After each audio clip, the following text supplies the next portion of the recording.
Today, we are going to answer the sixth question, and here we will have the answer, inshallah. We are now going to listen to the question. Good morning, doctor. My name is Carmen. I am Catholic and currently live in Peru. I had some questions regarding Islam and above all whether a Catholic woman can marry a man and if Islam prohibits it. Very well. Thank you very much, dear Sister Carmen, for your question. May God bless you. And all our dear Catholic brothers and our Catholic sisters, may God bless all of you. And we ask the Most High to help us all know the truth. Well, in response to that question, let's look at the fatwa of the scholars. Fatwa means the ruling of the scholars.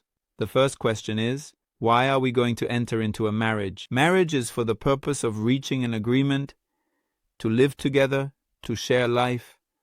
What does that mean? Each of us has our own values, principles, and beliefs which we appreciate, and in our minds we consider that if we reach these values, we have achieved success in our lives. If we can educate our children within these values, we have raised believing children. Very well. Islam shares many things with other religions, such as the importance of worshipping God, having sincerity, ethical values, moral values, etc. We agree on that.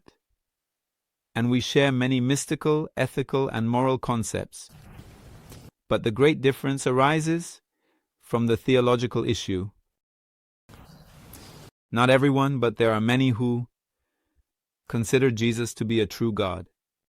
If one considers something invented by Paul, we do not consider Paul to be an apostle. Therefore, we do not consider Paul's path to be the authentic path of Most High Jesus. If a person follows the authentic teachings of Most High Jesus in the Gospels, that for us is a believer, it is monotheistic. Because Jesus in the Gospels would never say that I am a God, or that I will resurrect myself as a God. No. All these teachings are in the letters of Paul. For us, anyone who follows these letters and does not follow Jesus, who rejects the teachings of the Most High Jesus, a person who rejects the teachings of the apostles like St. Peter and wants to follow Paul, is not considered a follower of the Most High Jesus. Well, this is to make it very clear for you. That difference between true apostles and false prophets that the Bible indicates as well. So, taking this into account, let's get into it in theological topics and also in practice. In practice, there is a big difference. For example, in Islam, there are things that are pure and things that are impure. In Christianity, all material things are pure. All are pure. Blood. A person can suck the blood that is coming out of their finger and nothing happens. In Islam, blood is impure. The pig in Islam is impure like excrement. It is the same, equivalent. Just like excrement and urine, they are impure. More than dirty, they are impure. If, for example, a little urine is going to fall on me, or if my hand gets dirty with excrement, with urine, with pig, with wine, with dog, everything is impure. So, with that hand, I cannot pray. I must wash my hand in order to pray. Do you see? That is to say, the impurity is so strong that it prevents one from having a spiritual degree. Do you see? In Islamic practice, we have the issue of purity and impurity. Therefore, for a Muslim, in order to have an Islamic life, they need to have a healthy life, or rather, a spiritual life, which consists of having purity in their life. So, you cannot allow wine in your house, dog in your house, pig in your house, ham in your house.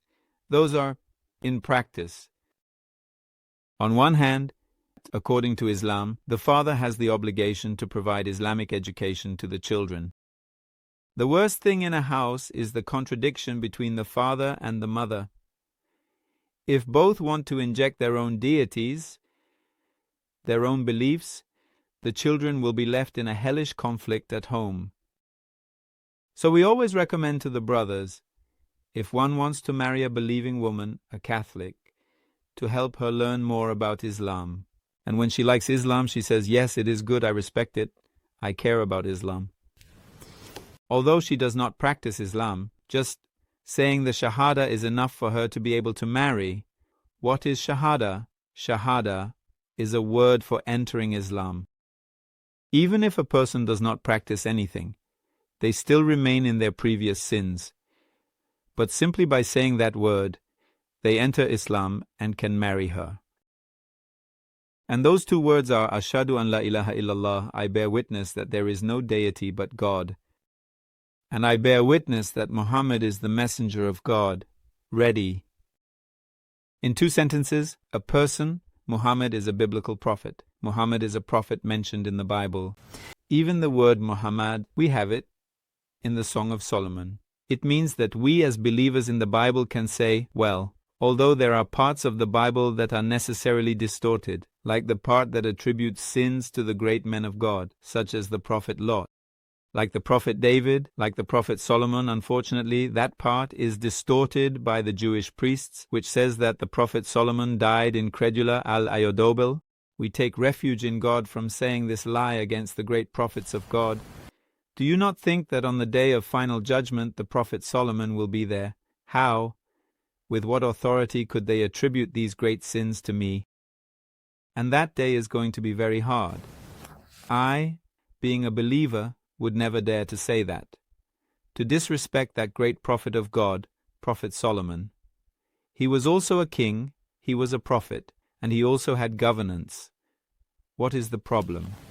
Well, if you want to hear more about the topic, you can look for Muhammad in the Bible. We have prepared 60 classes. In 60 hours of classes, we explain Muhammad in the Bible, what happens, and what the interpretations of each word are. We have the name of Muhammad in the Bible, we have the name of Imam Ali in the Bible, we have the name of Imam Hussein in the Bible, we have indications towards the fatwa of Zahra, peace be upon her, in the Bible. That Bible of today, which is a book everyone knows, there are many manipulated versions, but still, it remains. These signs within the Bible. If you want to know, look in the Bible. So, returning to the topic, if a Christian Catholic woman can marry a man, the intellectual answer is they will have problems. Except that she can accept this. It means study about Islam and say the 2 words, I bear witness that there is no dignity except God. I bear witness that Muhammad is his messenger, period. She enters Islam even though she does not want to practice Islam, although she does not wear an Islamic veil, although she continues going to church, although she does everything she did before. But simply by saying these words with the intention of entering Islam, it is already enough. A Muslim man can marry her. Yes, do you understand me? That is the Islamic norm. Here. In this video, I think this explanation is sufficient. We will make another video, the second part, which will be the references. In the narratives, in the sayings of the wise, explaining the sources of this fatwa. In the second part of this same video, we will use the same title, we will put second part, which will cover the Islamic sources, and we will explain it in more detail. If you want to see it, click on that, and you will know. We look forward to your comments, and thank you very much. Wassalamu alaikum wa rahmatullahi wa barakatuh.